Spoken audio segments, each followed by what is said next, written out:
Good afternoon and welcome to News 2 Brockport. I am Becca Fifield.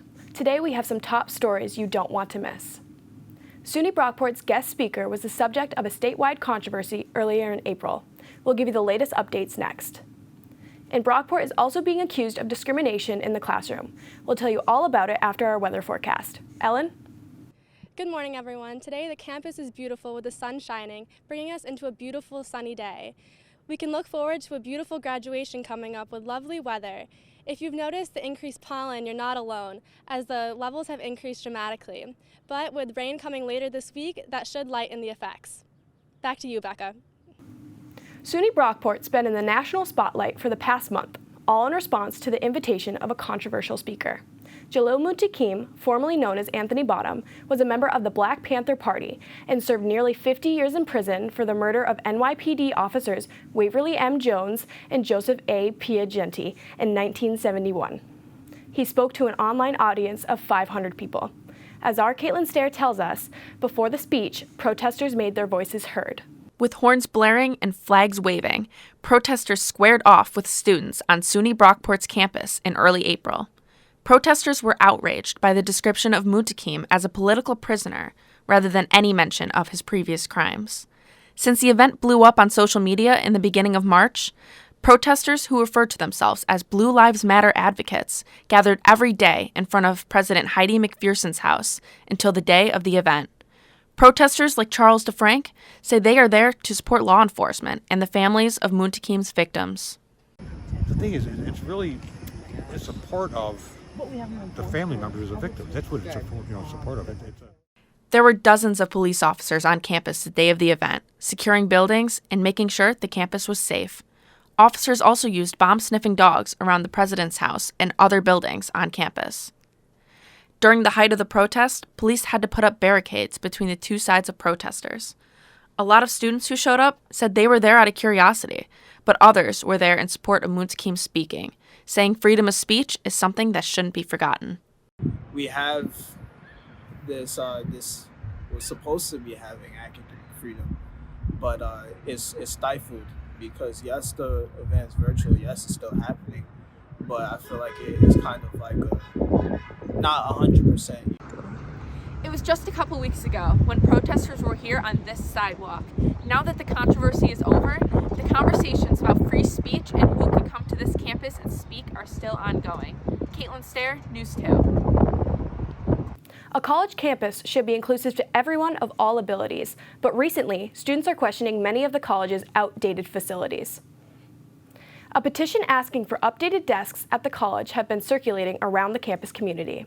For this petition, the issues of comfort and accommodations are addressed, saying, students should be able to come forward with an issue regarding desks and have it solved immediately, not run around for half a semester trying to get a desk moved into a classroom that doesn't leave red marks on their skin.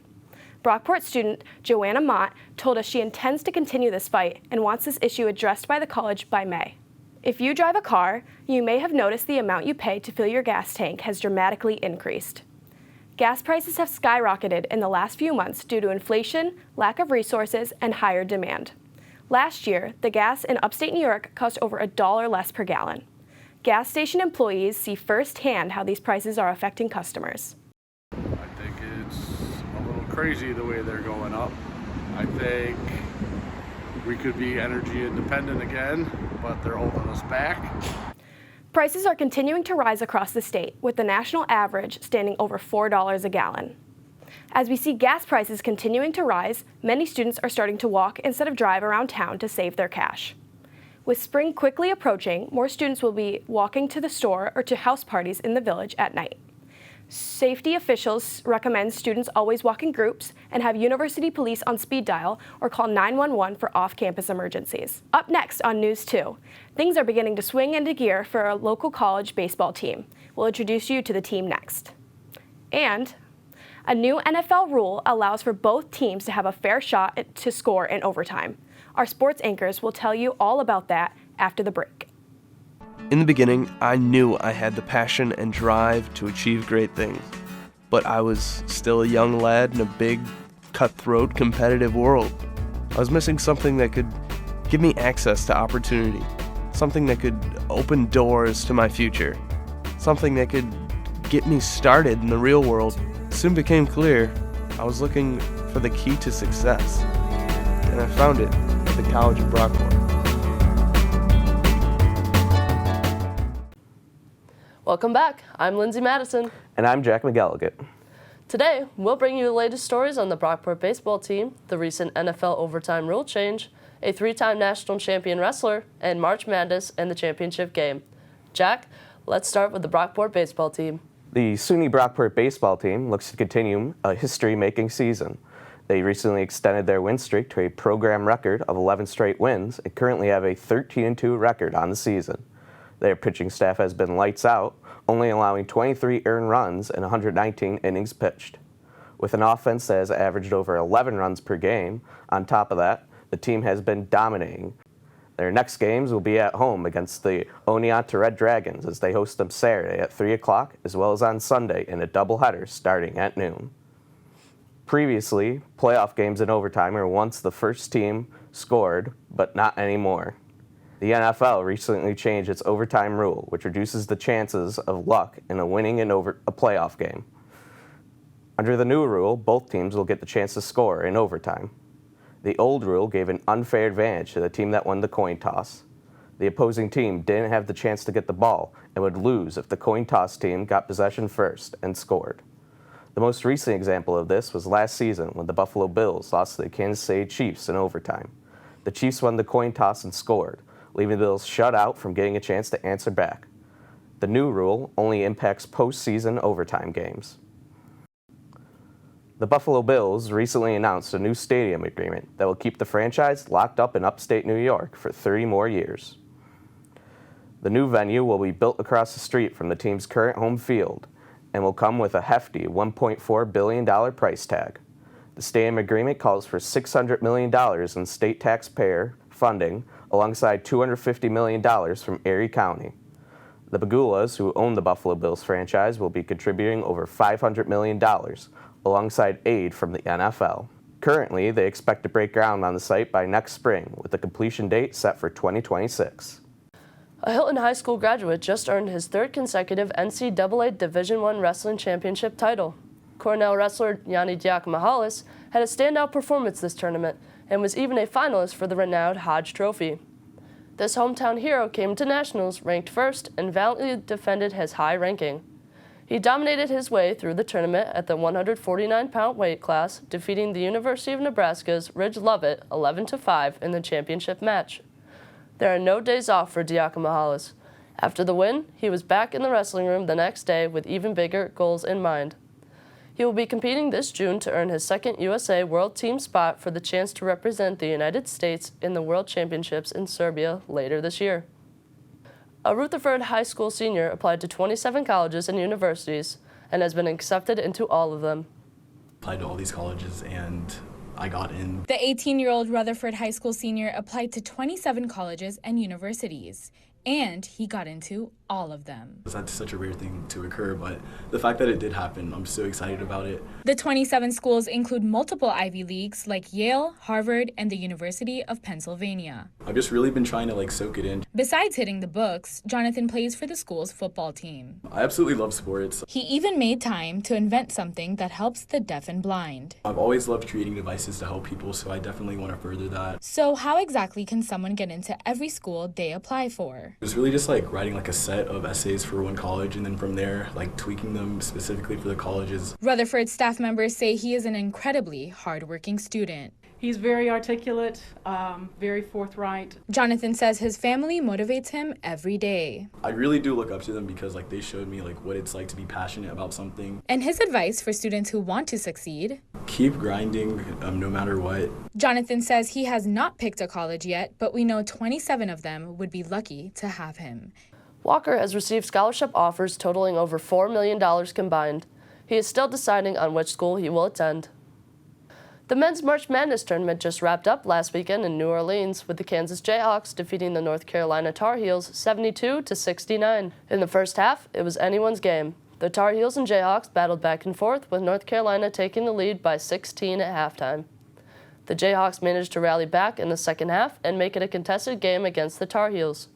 The Jayhawks were able to outscore their opponent, going on a 31-10 run. Kansas went on to beat North Carolina and secured its 4th national championship. This was the Jayhawks' 10th appearance in the NCAA men's championship game. The 16-point comeback is the largest in men's title game history. Up next, our own Becca Fifield hits the street to ask SUNY Brockport students who has made the biggest impact on their college career. We'll have that after the break. Here until I graduate, plans, I don't know, bro. Get myself into a good college? It's expensive, is it worth the money? Why would I even study? SUNY Brockport, I don't know. Check out the link.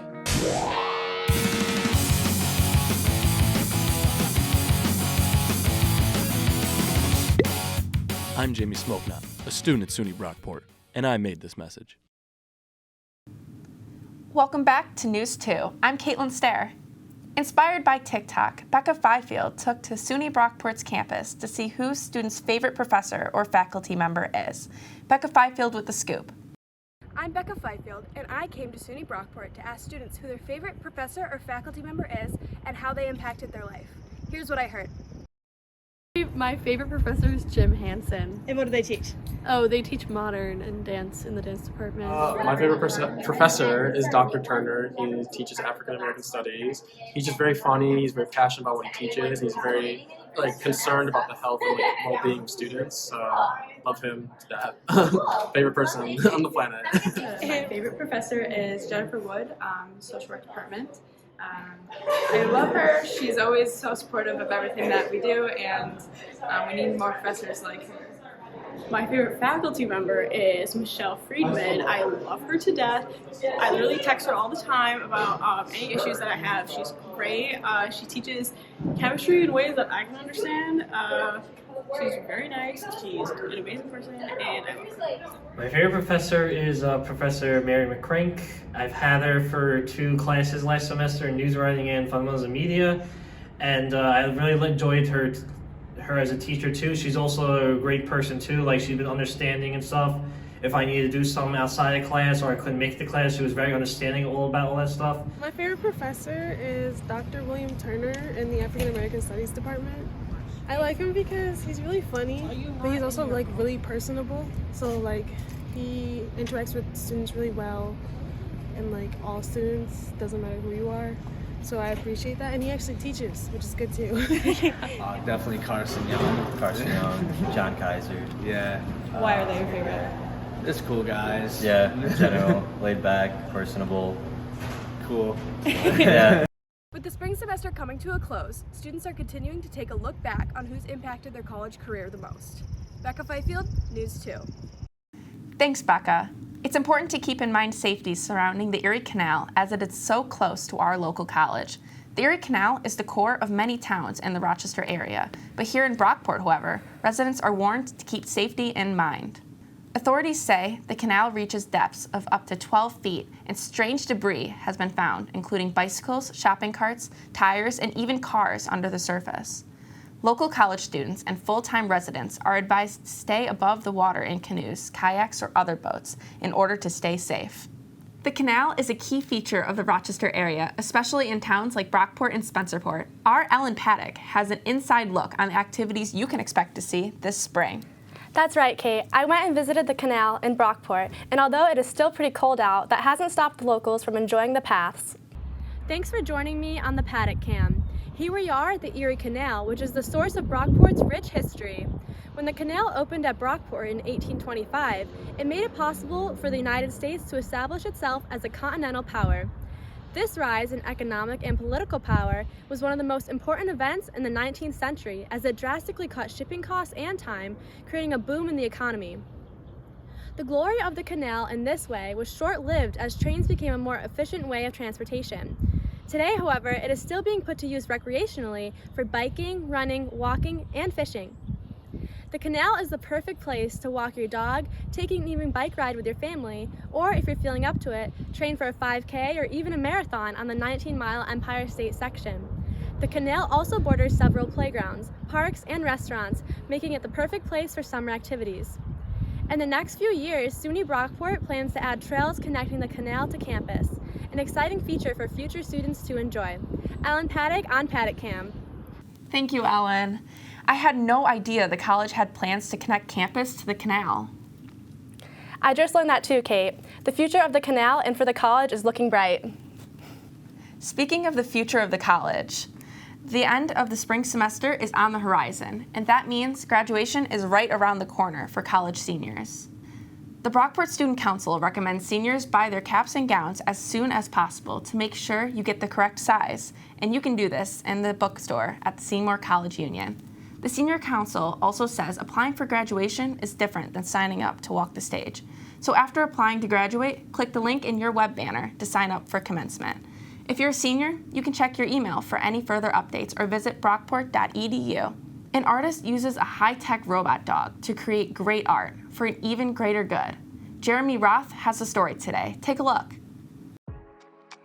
This vivid work of art recently sold at auction, raising $40,000 to help benefit Ukrainian refugees. Did I mention the artist is a robot dog? Actually, the artist is technically Agnieszka Pilat, a Polish-American artist living in New York. Pilat used Spot as a sort of autopilot paintbrush, setting the Boston Dynamics dog free on a canvas with its powered paws peppered with paint. What resulted was an amazing artistic alliance between human and machine. It sold at a San Francisco charity event that raised more than $250,000 to benefit victims of the crisis in Ukraine. A baker from Iowa is still on a sugar high after winning a national competition. Andrew Fuller of Des Moines came out on top of Netflix Is It Cake show. For those unfamiliar with the program, competitors have to make up cakes that not only taste good, but look like normal items. Fuller's Red Solo cupcakes got him into the finals. He says appearing on the show is just the beginning, and he is getting ready to open his Sugar Freak Show cake studio within the next few weeks. Thank you for tuning in at News 2 this afternoon. Stop by tomorrow and we'll catch you up on the news that matters to you.